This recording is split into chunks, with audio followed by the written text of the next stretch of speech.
see everybody. Yeah, you just magically appear. I leave for 2 seconds, and a bunch of you just magically appear. So if we go back out, how many more will show up, do you think? So it'd be a good thing. So we're going to start off hymn number 22 this morning. Let us go to the house of the Lord, hymn 22.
Second Samuel is where we're getting our call to worship this morning. He sent from above, he took me, he drew me out of many waters. He delivered me from my strong enemy, and from them that hated me, for they were too strong for me. They prevented me in the day of my calamity, but the Lord was my stay. He brought me forth also to a large place. He delivered me, because he delighted in me. The Lord rewarded me according to my righteousness, according to the cleanliness of my hands hath he recompensed me. For I have kept the ways of the Lord, and have not wickedly departed from my God. 166, Awake Ye Saints, is how we'll continue.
Our dear Heavenly Father, Lord, we do thank you for this day which you've given us.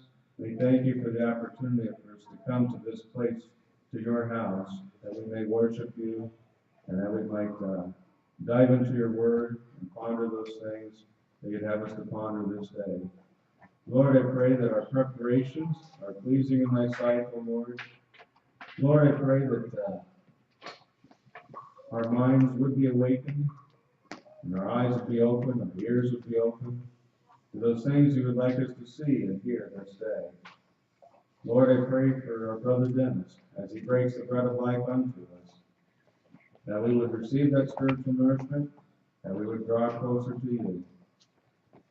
Lord, may you bless him in this effort this day. Be with us to this end in this hour.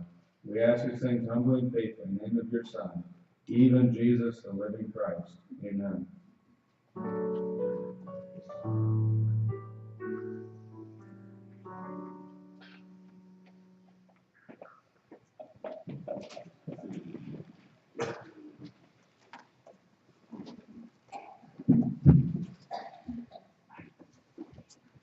That first scripture that I'd like to read for you this morning.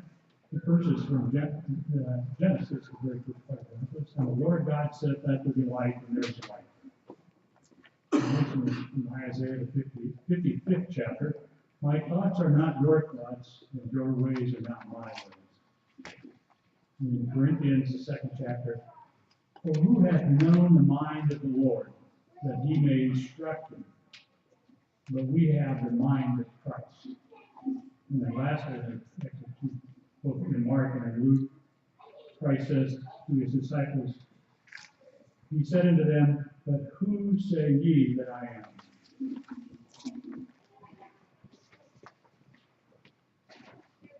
The Gospel's Joyful Sound, in number 45.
Good morning. Morning, Dean. Glad you brought your son today.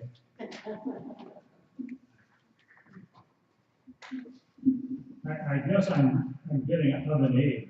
That was the way they used to say it. Occasionally I'll be in a restaurant or something with my wife and have to look across the room and see a mirror and see a fellow in the mirror that I don't recognize. If that's in your case or not, but it's not helped at all by a friend of mine. I maybe told you about it. I have a good friend that lives in Sioux City. I've known him almost all my life. We still are friends, and we actually kind of communicate probably just about every day, somewhere by text message or phone call, things like that. And he's gotten in the last year or so of sending me obituaries of people that we knew, or just knew, it's in past tense in that case. I told him once, I said, Lisa, why don't you think about you doing this? And I know there's 2 obituaries that you will never send me, yours and mine. But this last couple, over the last 6 or 8 months, I guess we've had some things going on in our family.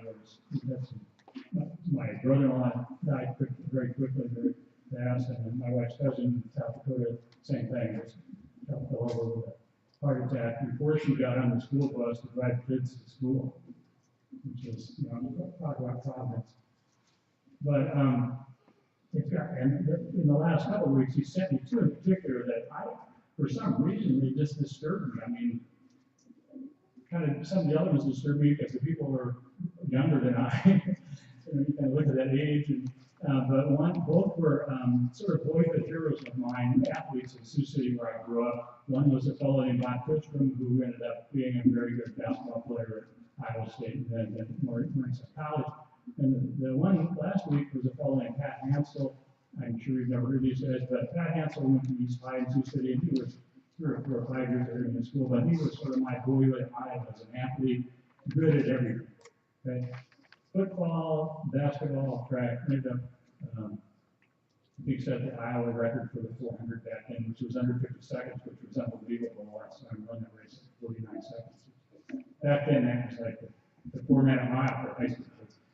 And ended up being a very good athlete at Drake University. But I don't know, for some reason, it just kind of hit me, that there was probably time for some reassessments in one's life. And I imagine, Jack, that you and the events of the last year or so, you've gone through some thought processes in your own mind, thinking, who am I, and what am I, and where am I going? There's a famous painting by the French of Christmas, painter Gauguin, and if you don't know who Gauguin is, he's the guy who wrote painted the pictures of the scantily clad Tahitian women. You've probably seen them. And on one of his paintings, which isn't that subject, but it's a huge painting at the top, and I don't know French, so I won't try to murder it, but he's written 4 questions. And the questions are, who am I? Where did I come from? And where am I going? And it strikes me that's a question in one way or the other. Those are questions in one way or the other that we ask ourselves all the time. If we don't do some self-examination at some points in our lives, I think we're being foolish. People do go through life blindly and blissfully, but I think at times self-examination is a good thing. And examination of your thought process and what do I believe? And what do I really believe in? And I think as a nation, we're kind of going through that now in the political process. And the turmoil that has been around and may yet to come may be frightening to us, I think, in terms of resolving the issues of what kind of a nation do we want to be? Are we going to be a nation of law? Okay. Do I, as a citizen or a non-citizen, get to choose which laws I obey? And I'll leave you to answer that. But one of the things that struck me, and again, it's the last quotation that I use, and that is, it's the central theme, should be the central theme of our life. Christ, and who is he? Who is Christ? Who do you say Christ is? Now, there's the Sunday school answer, or he's not even that. There is the answer. There are good people who would answer that Christ is a very nice fellow. He lived a long time ago. He was kind of an itinerant preacher, preached a good moral philosophy, and if you follow in your life what he told you to do, you'll turn out okay. Is that what we're about?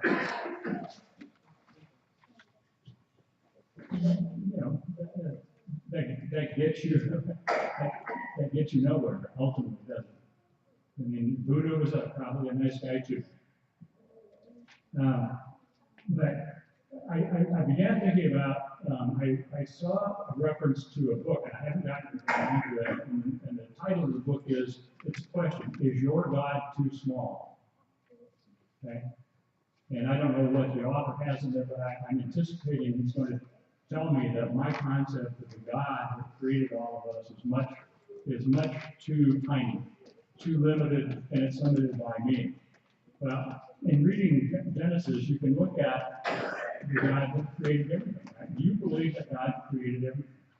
Do you believe that God, through his Son, created every molecule that makes you up? Assuming the answer is yes. But I think that's an important question to answer, and the answer to the question is super important, isn't it?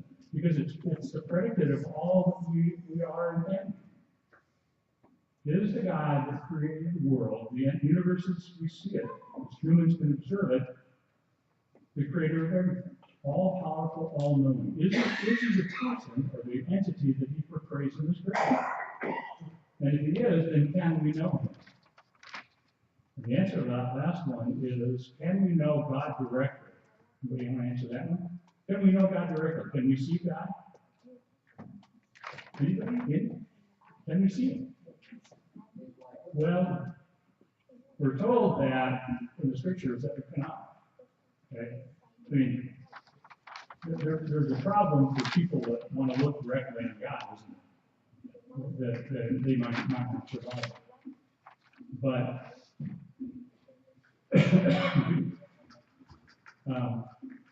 and there are people that are not worried by that idea. Okay, that's we're talking about moral relativism, and that sort of, if we back that way up to the beginnings, that's sort of the idea of expressing the idea that time plus chance plus a pile of goo someplace here on the earth created everything that you see, right? I mean, that's basically what the atheist would present. That all that we see is just pure chance. Okay, there's no absolutes, and you get to define things. Your reality is different than my reality, and so long as my reality doesn't impose on yours, we're cool, right? How does that work? Well, it's self-defining, isn't it? And if I'm more powerful than you are, i.e. Adolf Hitler, you've got a problem, right? So that idea that the only absolute, there are no absolutes, is nonsense, isn't it? Because by declaring that there are no absolutes, you're declaring an absolute. I'm not a philosophy teacher, but that's the point. I mean, that's the point. There are no absolutes. You just said one. There are no absolutes. Okay, so let's get beyond that and let's talk about what we see around us and what we feel. The God of all creation, and Paul tells us that we can't know his mind. And Isaiah tells us we can't know his mind. Because his mind isn't our mind, and what he wants and what he does isn't what we want, or what we do is it. Now, why is it? Why can't we actually stand in the presence of God? 3-letter word, folks. Huh? Sin. Who here has never sinned? And maybe I told this or I told it simple. I had a great Aunt Molly, a wonderful, simple lady, okay? And in her older age, probably about my age, the preacher in the sermon said that. Who here has ever sinned? And she raised her hand. And my mom was there, and after the service, my mom said, you know, if there were one person in the world that came close, it would be my mom, okay? But we were told that the sin that we hold in our hearts, that we foster in our hearts, that we're born, that it's our nature. Okay? We are sinful beings. That keeps us from God, isn't it? And there's a solution to it, and we'll get to that in a second. But what is sin? Well, you know, what does the Catholic Church says? There's carnal sins, and there's, what's the other ones? Venal, or whatever the other ones. It's sort of like in law, there's malum in prohibitum and there's malum in se. Driving faster than the speed limit, John, is malum prohibitum. That can change, okay? That's fluctuate. Malum in se is putting a gun to your neighbor's head and pulling the trigger. That's murder. So there are some things, violations of the law that are, you can't change those and others. So the Catholic Church has varying kinds of sin, okay? The word that Paul uses is used in the New Testament for sin is a Greek word that means it would describe an archer or somebody throwing a spear missing the mark. Okay? And I think that idea is helpful in the sense that I'm missing the mark. Okay? And maybe if I'm committing adultery, I'm really missing the mark, okay? But if I'm not putting Christ and the good Lord in the forefront of all my activities, I'm missing the mark. And that's sinful. And that's the kind of thing that keeps us from knowing God truly. Okay? But luckily, God has given us a way around that, hasn't he? He's given us a get out of jail free pass.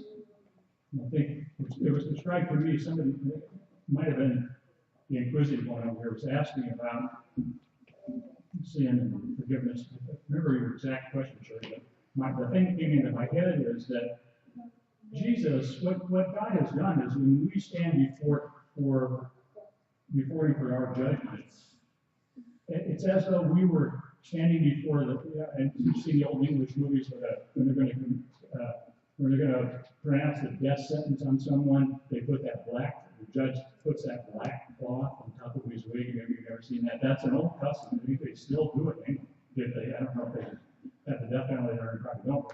But it's almost as though if I am the sinner that I continue to be, and without any intervention, I stand before the judgment seat, and I'm judged, I get the penalty, don't I? So, but the way that God has provided for us through His grace is that we stand before the judgment seat, and the judge goes, Jack, you're guilty, but Christ, you get the penalty. Is that not a relief? Our problem is that we have to accept it. It's a conditional forgiveness, isn't it? And the condition is what? Repentance, baptism, and then work on salvation. Work on being like Christ. Well, if Christ is our salvation, and we can know Him, how do we do that? Because He tells us that. And it's probably a part of the scriptures that a lot of people don't like. Where's it? In a second here, I'll tell you.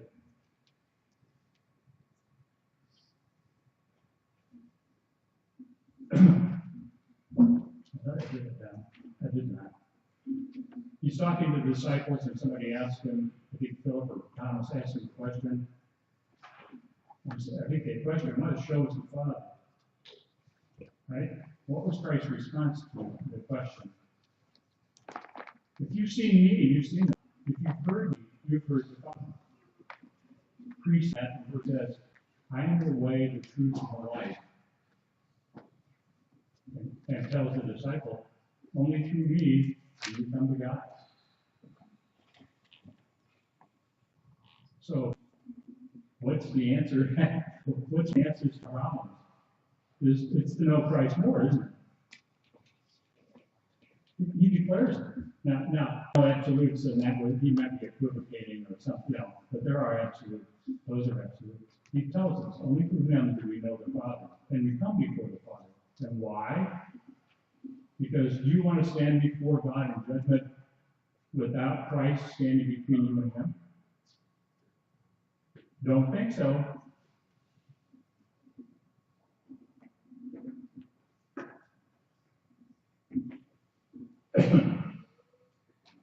Well, Christ was in the beginning, wasn't he? Because in Genesis it tells us, or God tells us, that he created everything through his Son. And I'm not a skilled enough theologian to begin to talk about the makeup of the Trinity, okay? That has baffled much better minds than mine. But suffice it to say, God is God, he is Christ, and he is the Holy Spirit. And through those three entities, he acts with us, acts upon us. And so he used Christ to create everything.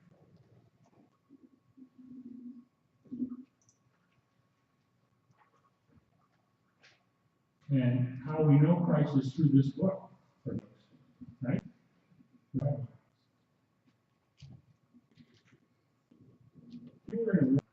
they issued you a flak jacket or a bulletproof vest, would you wear it? This is a guy who knows. I can tell you unequivocally, yes, you would. And the older ones were heavy, sweaty, hot, and stinky. But you got to get done. But you didn't go outside without it on. Okay? And why? What's the chances you get shot and killed or hurt? In certain places it's high, but most of the time probably not. But you didn't take it off. If you know that you can know Christ through this book, these books, where is it? Where is it in your life? And I'm not asking you this question to put you on. Well, I am asking you to put on notice, but I'm not asking you, there's not a question I don't ask myself, okay? It's not a question I don't ask myself at night when I'm tired. I haven't read this book, anything in here that day, 11:30 at night, I can't keep my eyes open, and there are some nights when I close them and go to sleep, and there are other nights when I fight and open the book and read. But if we don't know what's in here, we're not going to know Christ. Can you go to the top of a beautiful mountain? That's some of my friend Harrison took my wife and I and his wife. We went to the top of Mount Evans, and you've ever been there? Can you breathe up there? Not so much. Park the car down a ways, you had to walk up this little hill at 14,365 feet or whatever.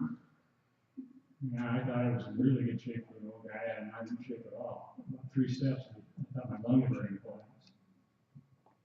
Can you go to that top of that mountain and know Christ? Or God? Well, we're told that that's written, the things we see are invocations or manifestations of God and His Son. So you can sit on top of the mountain and chant all you want, and you're not going to know Christ. How we find Christ is here. Know the Word, what's here. We find it here among ourselves. In the interaction we have with His church, the various parts of the church that Christ established. Do you feel that interaction? Do you feel like we're getting closer to Christ by being with your brothers and sisters here? Do you consider these people your brothers and sisters? Should. I guess we should, shouldn't we? I know my mother would give me a bad time for this one, but I said anyway, I know that I feel much closer to some of you folks than I do my own 2 brothers. Okay? Neither of them go to church, and one is not particularly interested, the other is interested about what really for me. And I wonder what it is I should be doing. How can I affect them? And that's the wrong question, isn't it? The question is, why don't I pray more for them? Well, we're given this book, right? These books, the Old Testament. Right? We're all Old Testament scholars, by the way. We're getting there, thanks to Brian. Well, if not, but what is the Old Testament? If it's true that it is true that Christ walked with the 2 people on their way home after he was crucified, right? And that portion of the scripture in Luke tells us that he was able to expound from the Old Testament. He says the scriptures, but he didn't have, Paul and Peter and those guys hadn't gotten busy yet, right? So he's probably using the first 5 or 6 or 7 books of the Bible. There's enough there that he convinced them of who Christ was. Okay? How blessed are we to have all of this? Okay? So the Old Testament is Christ foretold, right? All those guys, Isaiah, Nehemiah, the Gospels, what are they? They're Christ among us, right? They're Christ, the living Christ among us. And Acts, it's Christ proclaimed, isn't it? It's the church working, or beginning to work. And if you haven't read 2 Peter, the second chapter of Acts, Peter's sermon, the Temple Mount. You need to read that, okay? And memorize it. Wish I could, I'm too old to start memorizing too much, but because we're called upon to have an explanation for the hope we have in Christ, right? That's it. If you want an exposition of the gospel, there you go. The epistles are Christ explained, right? Read Romans. That I think is, I'm not a scholar much, but that to me it would be, Romans was Paul's most difficult task because he was writing to a group of people who were highly educated,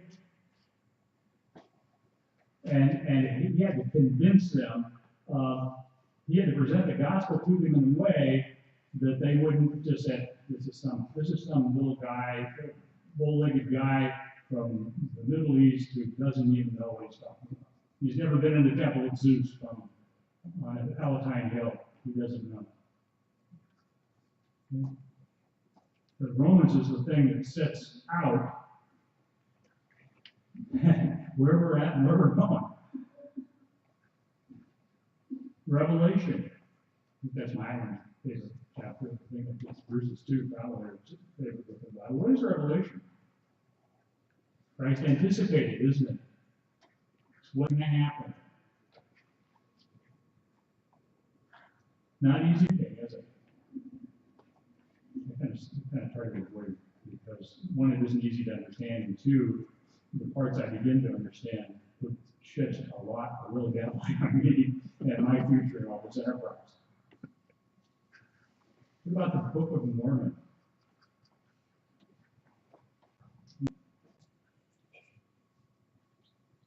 Is it essential that we believe the Book of Mormon, every word of it, all of that stuff?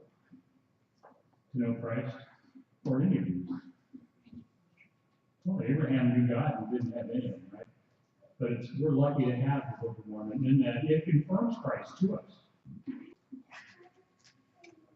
Now, there are sermons that have gotten off in the Mormon church, and it's a cult, and by definition, maybe. And that Joseph Smith was kind of wandering aimlessly across a piece of paper and came down with this, but I defy you to get a group of 10 or 15 people. That's pretty good, well-educated people in this room. Let's all get together, form a club, and write a book. And come even close to that. Because if it isn't the inspired word of God, then it surpasses Melville's Moby Dick as the greatest literary work of the 19th century. And what about the Doctrine and Covenants? What's that on?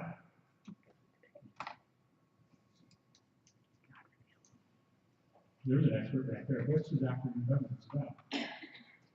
That's God's continually dealing with his people. Yeah, I would say it's Christ among us. Okay. Now I have to admit, there's some strange stuff in there when they start talking about to each other with code names and things. It hurts my head, but luckily at my age, I've begun to understand that I don't know everything. And my kids will tell you that right now. And so perhaps with the prayer, reading, and understanding, I'll understand what's going on here. Okay? But we have all of these texts. We also have people like C.S. Lewis, who, now he's not a Latter-day Saint. He was an atheist when he began. But if you read his works, if you have not read the little book he did called Mere Christianity, you should, because it's his exposition on how he came from being an absolute atheist to believing in God and Christ. That is, when he died at 63 and 19, he died the same day Kennedy was shot. Okay? At 63 or 4 years old. Nobody noticed much that day, as you can imagine, because of the other thing that's been on. But from my perspective, he hadn't come quite as far as he would have if he lived longer, but it's a good start. So we're given other people who write about these things, okay? And we should study them and understand them with an eye to the scriptures. Do they comport to what's in here, okay? Over history, there have been many, many people who have led us to where so we could stand, I could stand here today and you could sit there. If Luther hadn't had the fortitude to challenge the Catholic Church, as he did, and nobody else stepped up, I'd be up here quoting Latin to you with a robe, okay? Latin scripture. We have to know Christ. And what else?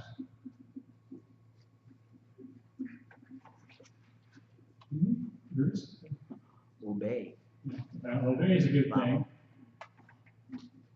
But the scripture says that the light that's going to shine within us, is it our light? No. Whose light is it? It's the light.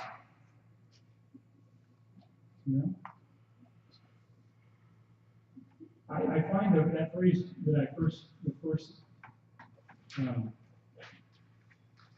and God said, let there be light, and there was light. And then it says, it was good. Now he's using light as, I think here, the Big Bang. Do they know what the Big Bang is? You've heard of that, the Big Bang, and what it is? It's the moment the universe was created. Okay? And all of these eggheads from Harvard and Oxford and astrophysicists are pretty well concluded that there, at some point in time, 11, 12, whatever they described, a billion years ago or so, there was an occasion where everything we see now came into being in a split second. Well, God said, "Let there be light." What do you think? What do you think that Big Bang occurred was like? If at one point in time everything was created, what kind of light do you think shone? And I'm not arguing this. I don't know. Okay? I read the scriptures. I still don't know. And quite frankly, with due difference to Jack, you read the scriptures and you don't know either exactly how we did it. Because I don't know them. Okay? But the light that shines within us has to be Christ-like. Okay? Now, can that exist if we're sinful? Can that come from within us if we are sinful? Truly shine within us? Nope. Can the Holy Spirit dwell within us if we are sinful? Nope. Scripture says it's like opposite magnets or they push each other apart. That's the problem God has with our sin. We can't stand in His presence because we are sinful, and God abhors sin. So He's given us Christ to stand in front of us as a shield. But if we're to be the kind of people that Christ wants us to be, and the kind of church that we have to be, then we have to let Christ shine within us, individually and as a body. Have we been doing a very good job of that, Dennis? I'm asking myself that question. Have I? No. I have not. We wonder why churches are dwindling. It would be interesting to do on this fast forward movies of Omaha Central, which some of you know, where we came from over a 25 or 30 period, well, let's say a 50-year period. Bruce, do you have the photograph of all those priesthood members on the steps? Yeah. That was the fall of 1940, I think, right? And some of you know Omaha Central Church. I don't know if you've seen it, but it's a half a story out of the ground before the church begins, because they built the lower level first, and they used that for a long time, and then they built the church on top of it. So to get to the first floor, you have to go up this long concrete stairway. The steps are it's fairly good size. There's a picture taken in the fall of 1940 of the priesthood members of that church, just that church, standing on the steps. I know there are 50 or 60 of them. The steps are full. Okay? What happened? Well, time happened. In fact, Ruth Ann, who was that blessed was on, pointed out one of the fellows one of the priesthood members who was killed in the Second World War. But what happened? What happens to a church that is vibrant with lots of people, and then my suspicion is that over time, I'm not going to say those gentlemen, but over time, and I saw it at the end, is the church got away from Christ. declaring Christ. There was a reason that when Paul went to the Corinthians, what did he tell them? Did he want to argue with philosophy and Paul said, well, we don't believe in the ordination of men. Okay? Now, we decided that no case dissertations on why I shouldn't have said that, okay? Because I think it's fairly well resolved that that's not how things should be. But you don't explain things to people by telling them what you want. Do you? I am not 7 foot tall. Really? We have to explain who we are as members of Christ's church by explaining who Christ is. That's why when Paul talked to the Corinthians, what did he tell them? He came to them in fear and trembling, and it was Jesus Christ and Him crucified. Do we have a better message than that? What is that? It's the message that we're asked to declare.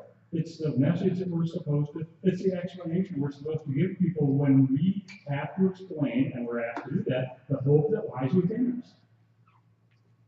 I have a better way. I have an explanation.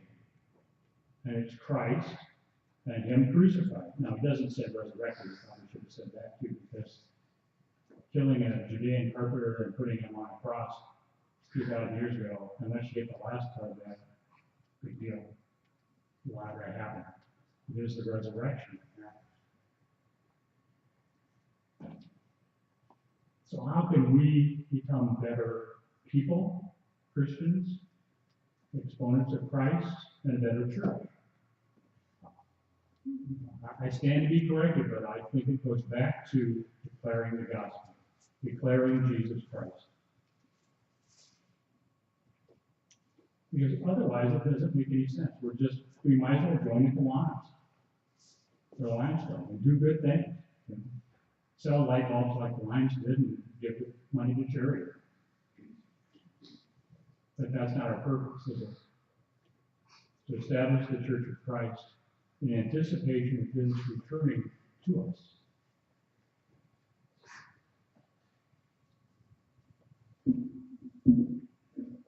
Now, I'll leave you with the same question I asked him. Who do you say He is?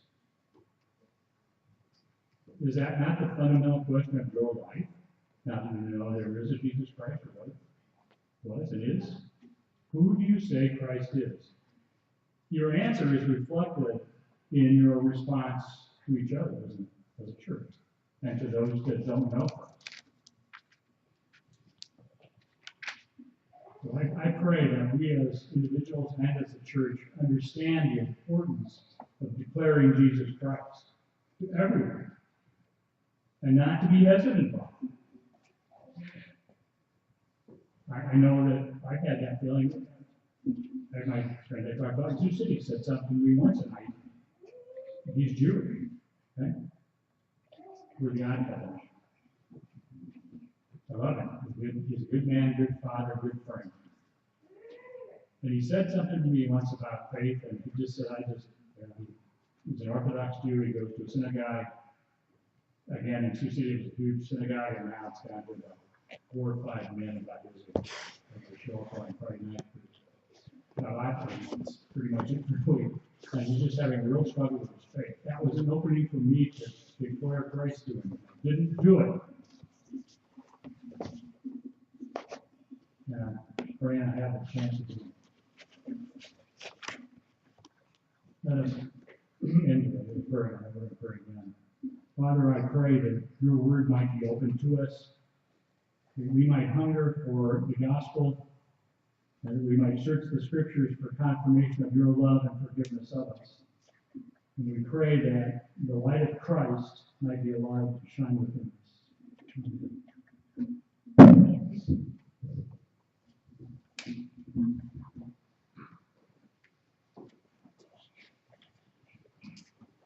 Open your hymnals to 301. Tenderly, tenderly, lead thou me on. 301.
Father, as we prepare to go our separate ways this morning, we just want to stop and thank you, Father, just for the opportunity to be here this day, for the opportunity to fellowship, to worship, to listen to words of encouragement, to read the scriptures, Lord, that we may be filled with the light of Jesus Christ as we go forward, as we have the opportunity, Lord, each day to bear testimony. Father, as we pray over those that are near and dear to us that may be sick and afflicted for whatever reason. And Father, I pray over my brothers and sisters as we go our separate ways, that we would be renewed with the words that were given, the conversations that we had, and refreshed. Be prepared for those things that will take place later today, tomorrow, this next week, until such time that we can meet again. And over our brothers and sisters who are not with us today, that they would feel at least a portion of the Spirit that we've been blessed with. And Father, we just thank you. We do thank you and recognize the sacrifice that was given through thy Son, and that each day we may bring honor to you and to him in our actions and deeds. For this I pray in Jesus' name.